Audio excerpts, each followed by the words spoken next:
kepada peserta kami persilakan Bapak.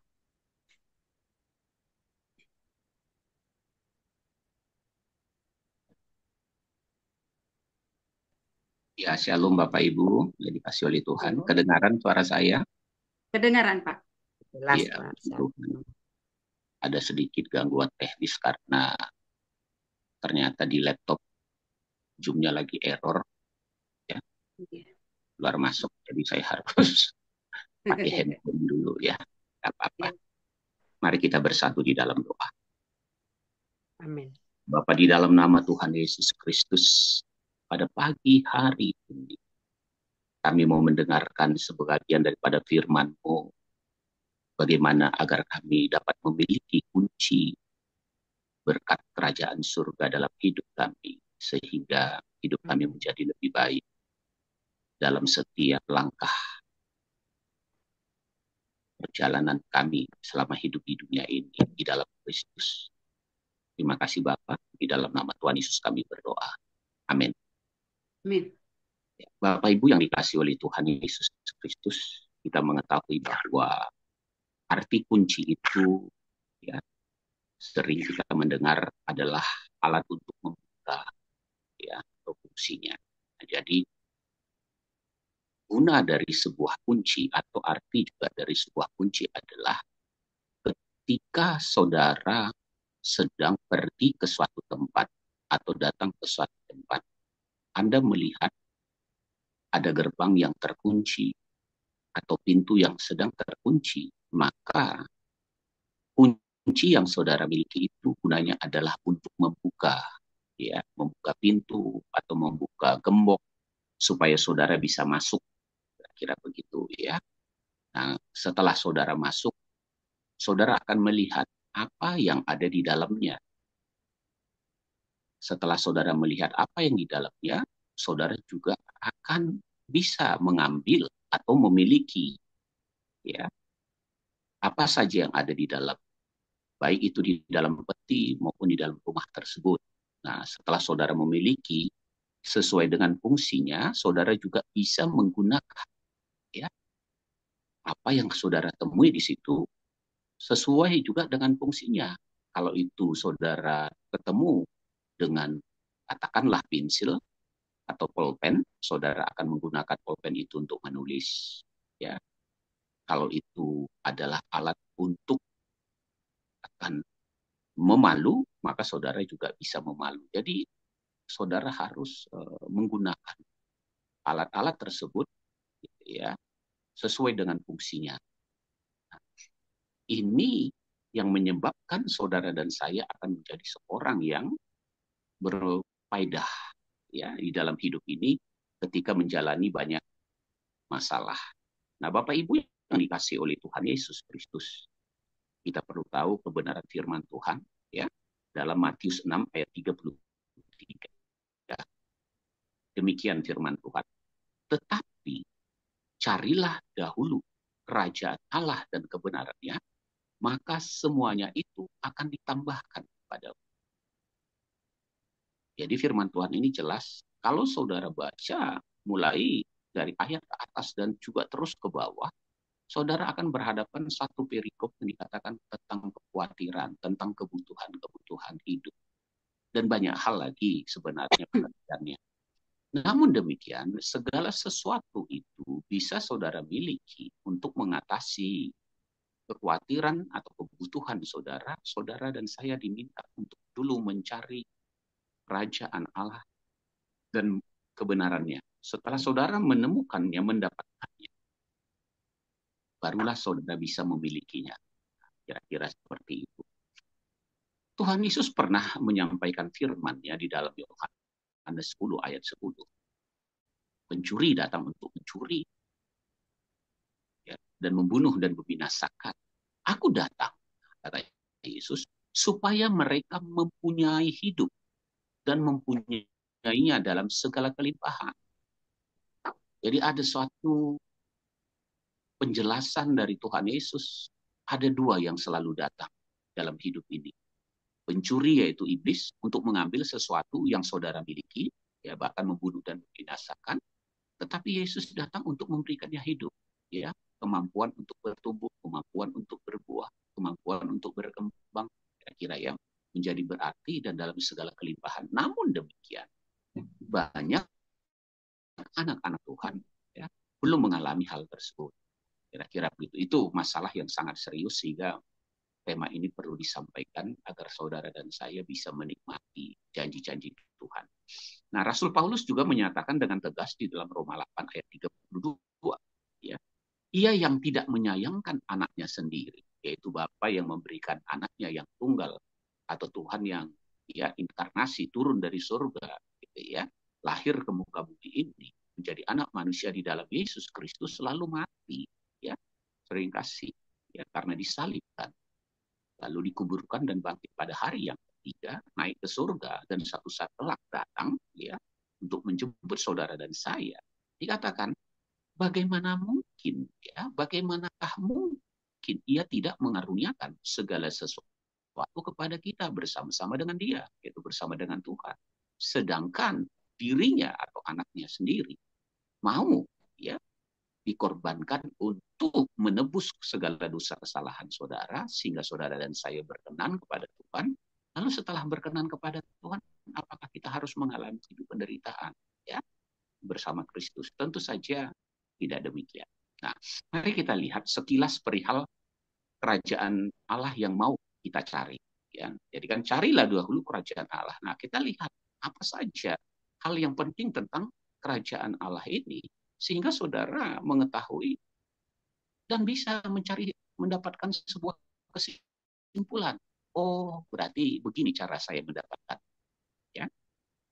Pertama di dalam Yohanes 3 ayat 3, firman Tuhan berkatakan, Yesus menjawab, katanya, ya, Yohanes 3 ayat 3, aku berkata kepadamu, nah, ya, sesungguhnya jika seorang tidak dilahirkan kembali, ia tidak dapat melihat kerajaan Allah. Nah, untuk melihat kerajaan Allah yang saudara dan saya cari itu, nah, itu ya, karena bilang carilah dahulu, ternyata saudara dan saya bisa melihatnya kalau, ya, atau apabila saudara dan saya dilahirkan kembali. Berarti saudara dan saya harus menerima Yesus Kristus sebagai Tuhan dan Juru Selamat, dipulihkan dan diperdamaikan. Lalu kita bisa melihat. Nah, setelah kita melihat, perhatikan ayat ya selanjutnya, yang kedua, Yohanes 3 ayat 5. Jawab Yesus, aku berkata kepadamu, sesungguhnya jika seorang tidak dilahirkan dari air dan roh, ia tidak dapat masuk ke dalam kerajaan Allah. Wah, tadi saya sudah lihat. Nah, sederhananya gitu. Saya tidak perlu dulu memperdalam supaya dengan kata-kata dari kalimat firman Tuhan ini kita bisa ya dengan sederhana dulu seperti anak kecil, ya, supaya mendapatkan faedah. Nanti kalau kita terjemahkan lebih detail-detail malah menjadi kayak orang dewasa, jadi bingung juga, ya. Jadi yang pertama kali kita bisa melihat kalau kita dilahirkan kembali. Lalu dikatakan, ya, jika tidak dilahirkan dari air dan roh, ia tidak dapat masuk ke dalam kerajaan Allah. Waduh. Jadi udah saya lihat ini. Jadi untuk masuk saya harus dilahirkan dari air dan roh. Nah, perhatikan, ya. Setelah saudara masuk, baru saudara lihat isinya, gitu ya. Isinya di dalam Roma 14 ayat 17. Sebab kerajaan Allah bukan soal makanan dan minuman. Nah, ketika saudara masuk, oh, bukan makanan minuman rupanya di sini. Aduh, bukan roti. Saya pikir tadi cuma roti. Kalau cuma roti ya kecil lah, kira-kira gitu ya. Bukan itu. Tetapi apa? Tetapi soal kebenaran. Ah, ini dia kebenaran kerajaan Allah dan oh, ini dia kebenarannya. Terus damai sejahtera. Ketika saudara masuk, hidup saudara jadi damai sejahtera di situ. Kenapa? Karena Yesuslah yang memberikan damai sejahtera. Damai sejahtera aku berikan kepadamu. Kan gitu ya, damai sejahtera yang aku berikan tidak seperti yang diberikan oleh dunia ini. Nah, jadi saudara bisa dapat damai sejahtera dan sukacita oleh Roh Kudus. Saudara akhirnya bersukacita karena sudah masuk gitu ya di dalam kerajaan Tuhan tadi. Oh, jadi saudara manggut-manggut. Oh, pantas. Nah, ketika saudara mendapatkan itu, saudara harus memilikinya.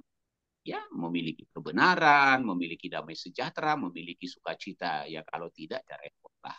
Makanya, kalau saudara ya tahu kunci berkat kerajaan surga, biasanya orangnya terlihat. Orangnya apa? Hidup dalam kebenaran. Ya, bukan kebenaran orang Jakarta ya. Beda kalau kebenaran orang Jakarta itu sama dengan kebetulan, itu betul ya. Kebenaran kamu datang. Mm-mm. Ya, itu beda gitu ya. Ini kebenaran ada ya. Jadi saudara hidup dalam kebenaran, terus dalam damai sejahtera dan sukacita. Jadi kalau saudara melihat di cermin, ambil kaca misalnya, atau handphone saudara yang lain, lihat cermin. Ah, kamu nggak ada kebenaran di dalam wajah kamu. Kamu kan begini-begini. Berarti kamu belum masuk dalam kerajaan Allah ini. Makanya hidupnya susah. Ya juga ya. Terus, nah, hidup kamu nggak damai sejahtera, buktinya banyak sungut-sungut. Lalu tanya, kenapa begini ya Tuhan?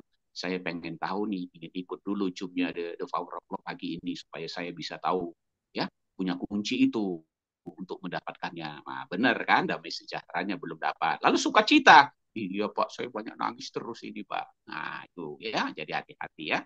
Oleh Roh Kudus, berarti saudara ketika masuk di dalam kerajaan Allah, Anda akan bersama dengan Roh Kudus. Amin. Saudara akan diberikan karunia Roh Kudus. Nah, itu ya sederhana aja dulu ya, karena kalau rumit-rumit nanti jadi lebih rumit lagi. Nah, yang keempat, ya, ini masih masih pengantar tentang kerajaan Allah supaya kita dapat mengerti. Di dalam 1 Korintus 4 ayat 20. Sebab kerajaan Allah bukan terdiri dari perkataan, tetapi dari kuasa. Keren. Berarti kalau saya dalam kerajaan Allah ada otoritas, kuasa, bukan hanya untuk menjadi anak Allah, kuasa untuk menerima janji Tuhan. Gitu ya. Juga kuasa yang atau tanda-tanda yang menyertai saya, saudara berubah di dalamnya karena udah masuk nih, ya. Nah, itu sebabnya kita nggak heran, ya. Kuasa ini bukan main-main, Bapak Ibu. Ya banyak menyelesaikan banyak masalah. Dan Yakobus 5 ayat 16 ini difokuskan untuk orang sakit dulu lah katanya ya. Karena itu, ya ayat 16, karena itu hendaklah kamu saling mengaku dosamu dan saling mendoakan supaya kamu sembuh. Nah, dikatakan di sini, doa orang yang benar. Bila dengan yakin didoakan sangat besar kuasanya. Wah, saya harus itu benar. Ternyata benar kalau udah masuk dalam kerajaan Allah itu. Ya, saudara menjadi orang yang hidup dengan hidup benar, ya maka kuasa yang saudara miliki itu sangat besar. Itu sebabnya saudara bisa mengusir setan, kecuali di Jakarta ya, gampang. Paling mudah mengusir setan itu di Jakarta ya. Kuasanya gampang lah, asal saudara ada di rumah atau di lingkungan saudara, gampang. Ada setan tinggal bilang, setan lu, pergi sana. Maka dia pergi. Dia lihat, oh iya Pak, maaf Pak.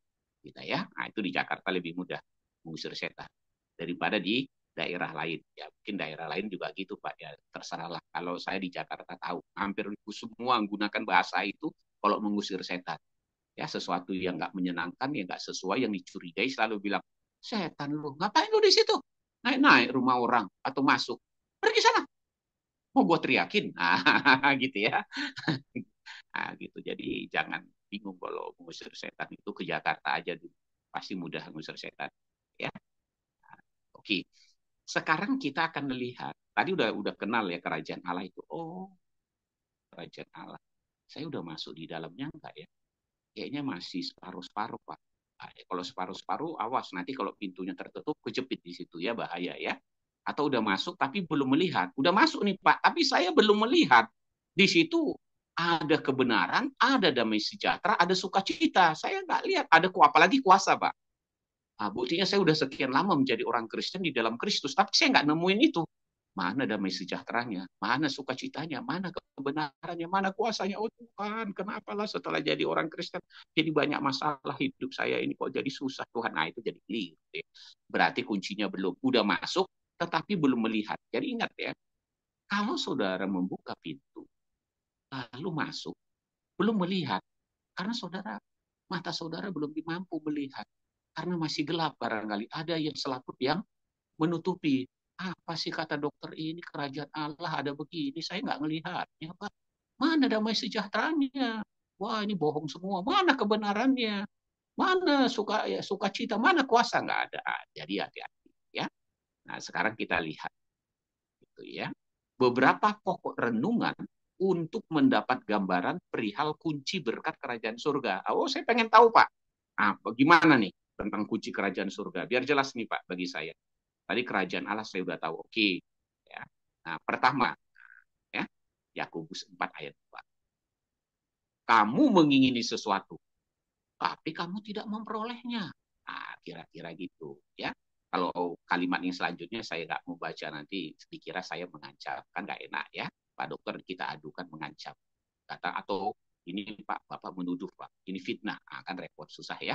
Tapi saya beranikan diri ya, walaupun sedikit agak gemetar, asa agar ibu-ibu bapak jangan salah ngerti. Ayatnya, kamu mengingini sesuatu tetapi kamu tidak memperolehnya, lalu kamu membunuh. Maaf, Pak, nggak ada di sini yang membunuh, Pak. Kamu iri hati, tapi kamu juga tidak mencapai tujuanmu. Lalu kamu bertengkar dan kamu berkelahi. Kalimat terakhir dari pasal 4 ayat 2 ya Yakobus ini, kamu tidak memperoleh apa-apa karena kamu tidak berdoa. Makanya dibilang, ya saya inginin. Kamu udah berdoa, emang harus berdoa ya? Kan dibilang gitu kan, harus berdoa. Oh gitu, makanya kita bilang, kamu udah minta nggak sama Tuhan, udah berdoa? Belum. Nggak bisa Bu. Oke lah kalau kayak gitu, saya masuklah ke ayat selanjutnya. Nah, ini penggalan aja. Mungkin ini masalah mengusir setan ya. Contohnya mengusir setan. Saya suka yang mengusir-mengusir setan supaya bisa lebih mengerti. Setan ini berarti mengusir pencuri yang mau mencuri, membunuh, membinasakan kita. Ya. Nah, Markus 9 ayat 28 sampai 29. Nah, dikatakan gini, ketika Yesus sudah di rumah dan murid-muridnya sendirian dengan dia, bertanyalah mereka, mengapa kami tidak dapat mengusir roh itu? Nah, jawab Yesus kepada mereka, jenis ini tidak dapat diusir kecuali dengan berdoa. Jadi gitu. Udah berdoa dikasih tahu lagi, harus berdoa. Ah, iya ya tadi saya mungkin ditekankan lagi berdoa. Oke, baiklah gitu ya. Ringkas aja. Nah, kita masuk ayat yang ketiga, Yakobus 4 ayat 3. Nah, diputar-putar dikit sama Pak dokter ini. Ya, maklumlah dokter kan dia pengetahuan firman Tuhan sama apa namanya ilmu kedokterannya kelihatan nyaris-nyaris sama gitu ya. Diputar-putarnya kita jadi kita ngerti. Nah, Yakobus 4 ayat 3 dikatakan tadi kan karena nggak berdoa atau kamu berdoa juga tetapi kamu tidak menerima apa-apa karena kamu salah berdoa. Ayo, ternyata bisa salah berdoa. Kalau salah berdoa ya nggak dapat kunci berarti kamu nggak megang kunci gitu ya. Sebab yang kamu minta itu hendak kamu habiskan untuk memuaskan hawa nafsu. Ini enggak Pak, ini bukan, ini kebutuhan yang benar-benar Pak, penting Pak, dan lain-lain. Iya, dari sisi kita begitu. Tetapi nanti kalau udah dijawab, nah repot. Saya pernah ketika masih dokter muda, saya sebagai kesaksian, ya, lagi menangani seorang pasien, lalu saya doakan, ya, nah, dia diabetes yang sudah kronis, jadi maaf kata hubungan suami istri kan nggak bisa, kira-kira begitulah dan lain-lain, ya, sehingga suaminya ya dalam terbaring sakit, lalu istrinya yang cerita sama saya di samping suaminya izin juga, gitu ya, dia bilang ini suami saya nakal dok, suka main perempuan, untunglah Tuhan akhirnya ya menghajar dia karena Tuhan mengasihi, kenalah dia diabetes ya, bisa tahu saudara tahu ya, ya penyakit gula ya. Nah, akhirnya dia nggak bisa apa-apa. Bukan hanya nggak bisa apa-apa lagi, lemah syahwat, tetapi dia juga fisiknya akhirnya terkapar di rumah sakit ya sudah. Ya, nah, setelah udah ngomong-ngomong, beberapa hari kemudian saya datang lagi karena dia langsung bicara, dok, boleh nggak saya didoakan supaya suami saya sembuh, ya dan lain-lain. Istri dia dok, doakanlah saya supaya saya sembuh. Akhirnya saya doakanlah dia, ya. Oleh karena kasih kemurahan Tuhan dan ilmu kedokteran yang ada, sembuhlah pria ini. Nah, setelah dia sembuh, mereka pulang. Mereka gembira, bahagia. Nomor telepon saya pun ada sama istrinya. Nah, beberapa bulan kemudian, istrinya nelpon saya nangis-nangis. Dok, kenapa? Dokter, bisa nggak? Ada apa? Doain lagi dong supaya suami saya kena sakit gula lagi. Nah, emang kenapa, Bu?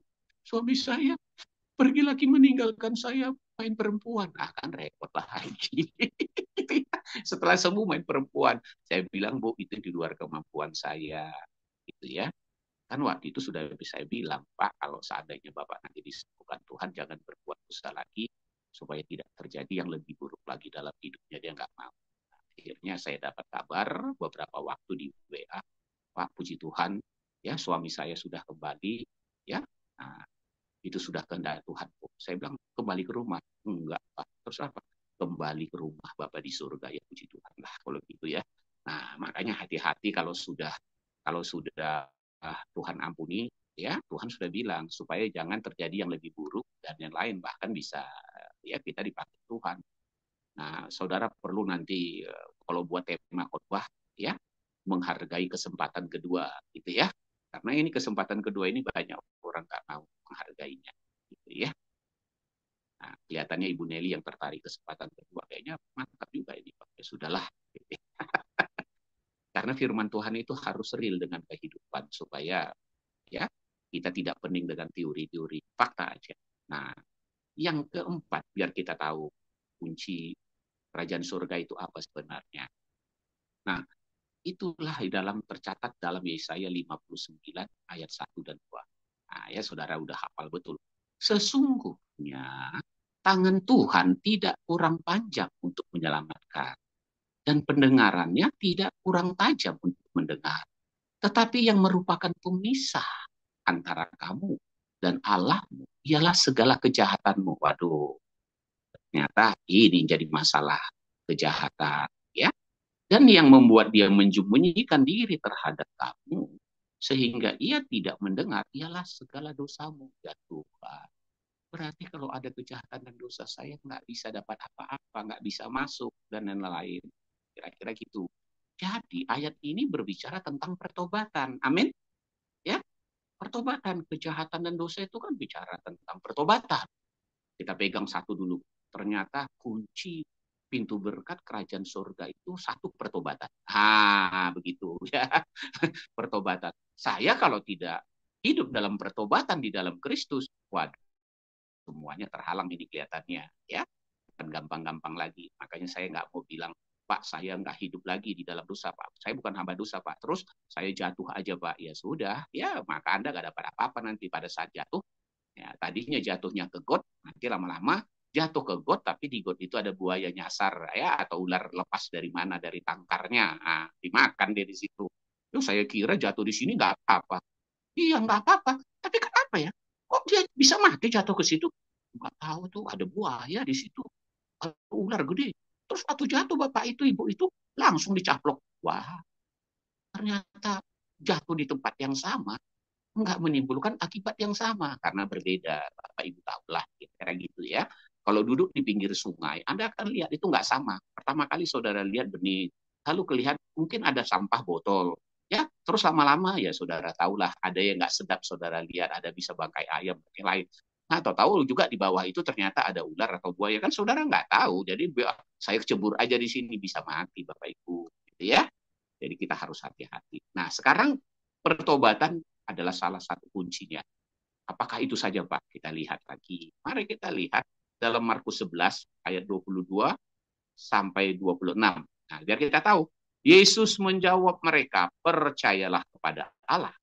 Aku berkata kepadamu sesungguhnya, barang siapa berkata kepada gunung ini beranjaklah dari tempatnya dan tercampaklah ke dalam laut, asal tidak bimbang hatinya, tetapi percaya bahwa apa yang dikatakannya itu akan terjadi, maka hal itu akan terjadi baginya. Wah, keren banget ya. Ayat ini kalau saudara baca keren banget nih. Karena itu aku berkata kepadamu, apa saja yang kamu minta dan doakan, percayalah bahwa kamu telah menerimanya.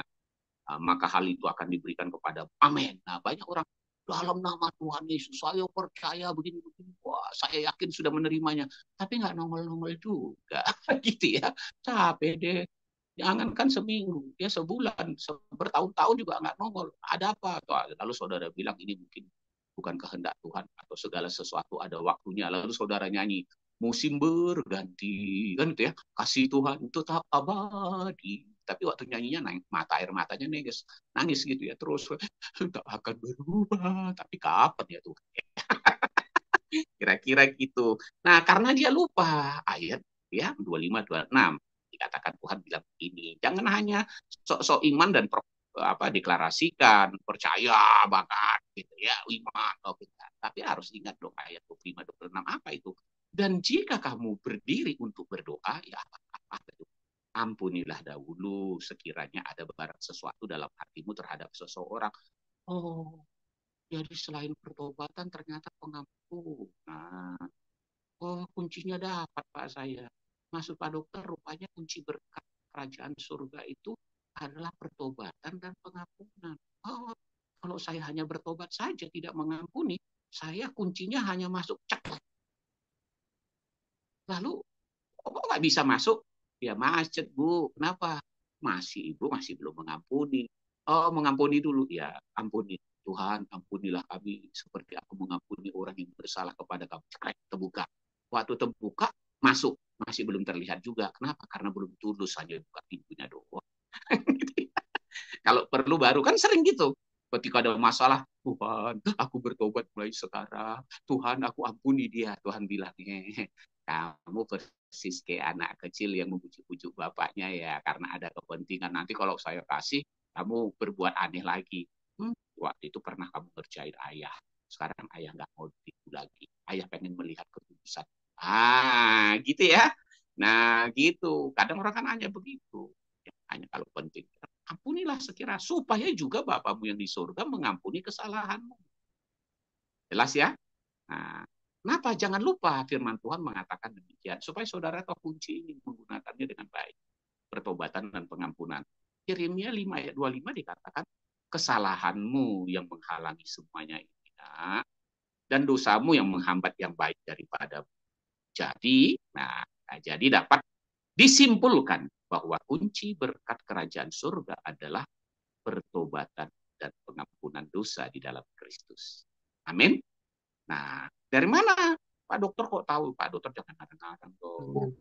Nggak percaya ya, kita lihat ya. Di dalam Lukas 24 ayat 45 sampai 48 ya. Lalu dikatakan, lalu ia membuka pikiran mereka. Oke, Tuhan buka pikiran saya supaya mengerti kitab suci. Oke, ya udah. Katanya kepada mereka, ada tertulis dengan demikian Mesias harus menderita dan bangkit dari antara orang mati pada hari yang ketiga. Ya saya tahu Yesus sudah mati bangkit untuk mengampuni dosa saya. Ya. Dan lagi dalam namanya, ini bro, dan lagi dalam namanya, berita tentang pertobatan dan pengampunan dosa harus disampaikan kepada segala bangsa. Mulai dari Yerusalem, kamu adalah saksi dari semuanya ini disampaikan. Artinya gini, kalau itu disampaikan kepada saudara, Ibu Tiar, ini Bu, dari Tuhan Yesus. Kan Ibu Tiar harus mengambilnya. Amin. Setelah mengambil, oke, terima kasih Pak Dokter. Buka, inilah kunci berkat kerajaan surga. Apa sih kunci berkat kerajaan surga? Dibuka, pengampunan, pertobatan dan pengampunan dosa. Oh, nah, gitu ya. Banyak yang menghalangi, pintu-pintu sulit dibuka, setan sulit diusir, persoalan ini, bisnis macet semua begini, rumah tangga persoalan. Oh begitu. Kalau gitu saya akan pegang kunci berkat kerajaan surga ini, ya, yaitu pertobatan dan pengampunan dosa. Pak Dokter memang pintar-pintarnya aja memutar-mutar ayat ya, jadi pengertian itu rupanya penting. Jadi kalau Bapak Ibu punya ya kunci berkat ini nggak digunakan juga susah jadinya, gitu kan? Susah. Pak, saya benar-benar bertobat Pak, saya mengampuni. Kenapa hidup saya begini? Ya kamu nggak gunakan. Emang harus digunakan. Gunakan Bapak Ibu. Aduh, kunci kalau nggak digunakan. Anda dikirim peti pun oleh harta karun juga Anda nggak tahu isinya. Kalau nggak ada, buka pintunya. Betul kan? Lalu kalau dibilang, silakan Bapak Ibu masuk ke rumah pintu ke rumah ini. Ada kuncinya ada, ya udah masuk. Kok bengong-bengong aja di situ? Emang harus masuk ya Pak? Harus ya, masuk Pak. Punya kunci, punya. Ya buka gemboknya. Oh dibuka, dibukanya. Terus masuk lagi. Ada berapa pintu? Nah, buka lagi kunci yang sama juga ya, buka lagi. Oh gitu. Makanya Tuhan bilang gini, mintalah ya, ya, maka akan diberikan kepadamu. Minta misalnya membuka pintu gerbang. Oh, haleluya, saya sudah di dalam halaman rumah ini. Kan kira-kira gitu ya. Terus carilah.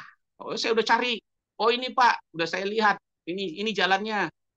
Ya, udah dapat kuncinya kan tadi. Udah. Di mana kuncinya? Ya tadi Pak harus belok kiri dulu, baru ke kanan, baru dapat pintunya. Enggak, pintunya enggak kayak rumah biasa ya. Ada sedikit. Oh, udah. Anda udah cari. Oh, udah dapat Pak. Udah ketemu? Udah. Apa yang hendak kamu temui? Pintu, Pak. Ya kalau gitu dikatakan, ketuklah, maka pintu akan dibukakan. Ketuknya gimana, Pak? Saya coba ketuk, tuk, tuk, tuk, tuk. Nggak ada yang buka, Pak. Maksudnya ketuk itu bukan hanya seperti itu, Bu, pengertiannya. Ambil kuncinya. Oh iya. Terus lihat di situ kan ada lubang engselnya atau gembok ada. Masukkan kuncinya. Nah, ya udah pas saya buka. Oh, terbuka, haleluya. Baru Anda lihat ya pintu dibukakan kepadamu. Ya kan? Makanya firman Tuhan bilang, ya, adakah seorang daripadamu yang memberi batu kepada anaknya jika minta roti? Tidak ada. Nah, kita bilang, atau memberi ular jika meminta, ya, dikasih ya, dikasih ular jika meminta ikan? Tidak ada. Nah, itu kamu aja tahu memberi yang baik kepada anak-anak. Apalagi saya. Saya kan bapakmu, kan kamu anak-anak saya. Saya ingin agar orang melihat kamu itu melihat saya. Keren nih anak bapak di surga. Kenapa? Cakep, cantik, ya. Berseri-seri, hidupnya bahagia, banyak masalah, tapi dia suka cita. Ini keren, dia namanya sejahtera, walaupun suaminya, istrinya, anak-anaknya masih begini. Ini keren banget. Nah, Tuhan bilang begitu. Bapak ingin bangga, ya, ketika anaknya dipuji dilihat. Jadi ketika aku melihat ya, anak-anak Tuhan, ibu lihat ibu Tiara, senyumnya dan keren banget. Nah, gitu ya. Aku melihat kemuliaan Tuhan dalam hidup. Ibu udah punya kunci, berarti ya udah membukanya, udah masuk. Iya, Pak. Ada kok saya lihat kebenaran di dalam ibu. Ada damai sejahtera lagi, ada sukacita lagi. Nah, gitu ya. Dan yang lain, ada sebuah keyakinan. Yang terakhir, Bapak Ibu. Ternyata menggunakan kunci itu juga tidak sembarangan. Nah, ini kadang-kadang orang nggak, ya, nggak, ya, hanya nggak ngerti. Udah ada kunci, Pak. Tapi nggak bisa, Pak. Macet, Pak, di pintunya, engselnya. Ya, makanya. Ya, ini Pak Dokter ini kayak Aladin aja di kos-kos. Baru keluar bukan ya supaya itu menarik karena Tuhan Yesus memang bilang gitu ya gitu. Nah, ada ketentuan ya meminta ya, atau berdoa kepada Tuhan dalam menggunakan kunci berkat kerajaan surga. Jadi bukan sembarangan gitu. Kalau agama seberang kan ada bacaannya, saudara juga ada bacaannya. Ya kan gitu ya. Kalau mereka jangan lupa berdoa, gampang kita hanya bilang di dalam nama Tuhan Yesus. Amin. Nah, begitu di dalam nama Tuhan Yesus. Pak, udah punya kunci, harus pakai dalam nama Tuhan Yesus. Iya, karena Yesus sendiri bilang 14, Yohanes 14 ayat 13 sampai 14. Dan apa juga yang kamu minta dalam namaku, aku akan melakukannya. Supaya Bapa dipermuliakan di dalam anak. Jika kamu meminta sesuatu kepadaku dalam namaku, aku akan melakukannya. Banyak sekali ayat-ayat ini. Ya, akan diberikannya kepadamu. Ya, supaya apa yang kamu minta kepada Bapa ya dalam namaku diberikannya kepadamu. Oh, banyak sekali. Nah, kenapa dalam nama ini, Pak? Ya, Yohanes catat. Nah, karena dalam Filipi 2 ayat 9 sampai ya 11 intinya begini. Karena di dalam nama Tuhan Yesus, ya, supaya dalam nama Yesus bertekuk lutut. Nah, itu bertekuk lutut segala di langit, yang di atas bumi dan yang ada di bawah bumi. Itu berlutut bertukuk lutut kalah ditaklukkan terbuka cekrek. Nah, itu ya. Bukan hanya itu saja Bapak Ibu. Kalau saudara memiliki kunci berkat kerajaan surga, gitu ya, saudara juga bisa mendapatkan kepercayaan Tuhan yang lebih. Ah, yang benar Pak, iya lebih, lebih lagi. Ah, benar Pak, iya serius. Kalau kunci kamu itu kualitasnya makin baik. Oh gitu. Jadi kunci kerajaan berkat kerajaan surga juga kualitasnya harus makin bagus. Iya, nanti kan kalau ditunjukkan, maaf nih, Ibu Tiar, coba lihat kuncinya. Oh, Ibu kuncinya dari besi ya, Bu ya. Nah, ini contoh saja. Ya, coba lihat, Ibu Nelly, lihat kuncinya. Eh, kunci Ibu Nelly dari perak. Pak Tonggam, mana kuncinya? Ini Pak kuncinya. Ya, kuncinya dari kayu. Kayak gitu. Apa dokter nih? Giliran saya aja. Ya kan karena kan kalau kerja kadang-kadang Satpol PP kan pegang kayu, tapi bukan mukul ya. Ada tongkat-tongkatnya, kira gitu ya. Lalu dilihat, coba, nah, misalnya kita bilang Pak Tamrin, ya, kan lagi sakit tipus ya, misalnya ya. Coba Pak, Tamrin, hambanya lihat kuncinya dari emas. Ah, beda. Kok tanya, kok kuncinya beda-beda? Kita kualitas ada yang dari kayu, ada dari besi, ada dari perak, ada dari emas. Ya itu beda Bu, kualitasnya. Itu dibilang gini, ya di dalam rumah Tuhan, di dalam kata-kata Rasul Paulus kepada muridnya, di dalam 2 Timotius 2 ayat 19, ya, ya, ya, ayat 19 sampai 21 dikatakan gitu. Tetapi dasar yang diletakkan Allah itu teguh dan meterainya ialah Tuhan mengenal siapa kepunyaannya. Dan setiap orang menyebut nama Tuhan, ya kan nama Tuhan, hendaklah meninggalkan kejahatan. Kan gitu ya, meninggalkan kejahatan. Nah, artinya ini meninggalkan kejahatan ini pertobatan dan pengampunan bisa berkualitas. Sehingga di dalam 2 Timotius 2 ayat 20-21 dikatakan, dalam rumah yang besar, air bukan hanya terdapat dari perabot, emas, perak, dan lain-lain. Tapi ya kalau yang emas untuk yang mulia, yang dari bukan emas kurang mulia. Nah, dikatakan ayat 21, jika seorang menyucikan dirinya dari hal-hal yang jahat, nah ini kualitas kita, betul kan? Kualitas kita sejalan waktu, maka ia akan menjadi perabot rumah untuk maksud yang mulia. Kuncinya itu bukan hanya sekedar membuka, tetapi juga kuncinya itu menunjukkan hidup yang dikuduskan. Oh, dari kayu, gitu ya, masih kualitasnya bisa terbakar. Kalau dari besi, ya bisa melumer gitu ya. Kalau dari perak, ya bisa menjadi lebih juga gitu. Kalau dari emas, Pak, makin murni kalau dibakar gitu ya. Nah, lalu dia dipakai untuk maksud yang mulia, dipandang layak. Nah, ini nih, jadi kalau dipakai kunci, ayo berdiri semua empat-empatnya. Oh, ini yang kurang mulia. Ya udah yang pakai kayu aja. Ya. Yang ini agak sedikit mulia nih. Yang dari besi. Yang ini sedang-sedang mulia lah ya. Ya, itu dari perak. Ini yang mulia, yang emas aja. Karena bukan saya yang ngomong, karena ini Pak, ya, saudara baca ya 20-nya, ya 21 ya. Dibilang dipandang layak untuk dipakai tuannya dan disediakan untuk setiap pekerjaan yang mulia. Jadi Bapak Ibu yang dikasih oleh Tuhan Yesus. Begitulah hebatnya kunci berkat kerajaan surga ini yang kita miliki. Kalau belum miliki, milikilah. Gimana caranya? Udah di dalam Kristus kan? Udah betul, udah bagus tuh. Kamu terlibat di dalam Kristus. Nah sekarang bertobatlah. Ya ampuni, jangan lagi menyimpan kesalahan orang. Ya, supaya Anda bisa membuka pintu. Udah Pak sekarang, udah pintu ya. Tapi yang saya lihat ini Pak, kok yang biasa-biasa saja Pak yang saya lihat. Apa yang kamu lihat di dalam ruangan itu? Ya perabot-perabot aja Pak. Ada kompor, ada gas, nggak ada. Belum ketemu motor Pak. Oh kalau gitu coba dibagusin, dimurnikan lagi. Oh udah dapat motor Pak. Puji Tuhan. Kok Bapak itu dapat mobil? Lebih bagus lagi. Oh iya, saya masuk lagi Pak ke dalamnya. Ternyata harus dari emas kuncinya. Dapat mobil Pak sama rumah ya. Itu contoh aja ya. Maksudnya lebih mulia itu bisa juga dikatakan lebih bernilai. Amin. Ya. Kiranya apa yang saya sampaikan ini dapat memberkati saudara. Jangan sampai setelah di dalam Kristus saudara dan saya ya kunci berkat kerajaan surganya begitu-begitu saja. Jadi tanya Tuhan kenapa kok saya belum dijawab doanya? Kunci kamu dari kayu, ganti dong dari besi. Oh ya udah saya ganti dari besi. Ya udah dapat motor Tuhan. Ya perak dapat mobil Tuhan. Oke lah, rubah lagi jadi emas. Dapat rumah Tuhan. Ya udah puji Tuhan. Luar biasa. Tuhan Yesus memberkati. Ya kita bersatu dalam doa. Bapak di dalam nama Tuhan Yesus kami telah mengerti apa itu kunci berkat kerajaan surga. Biarlah kiranya kami di dalam Kristus kami dapat memiliki kunci ini dengan baik dan benar, yaitu hidup dalam pertobatan dan pengampunan. Dan pertobatan pengampunan kami terus semakin murni, ya semakin tulus. Gitu ya. Hati kami pun benar-benar mengampuni setulus-tulusnya, sehingga kami benar-benar ketika diuji kami lebih daripada emas. Ya, semakin murni, tidak terbakar, tidak rusak oleh karena masalah dan persoalan. Tapi semakin murni sehingga kami dapat mengatasi, menyelesaikan setiap masalah kami di dalam nama Tuhan Yesus. Kami memperolehnya bersama Tuhan. Terima kasih Bapak. Di dalam nama Tuhan Yesus kami berdoa. Amin. Saya serahkan kembali. Tuhan Yesus memberkati.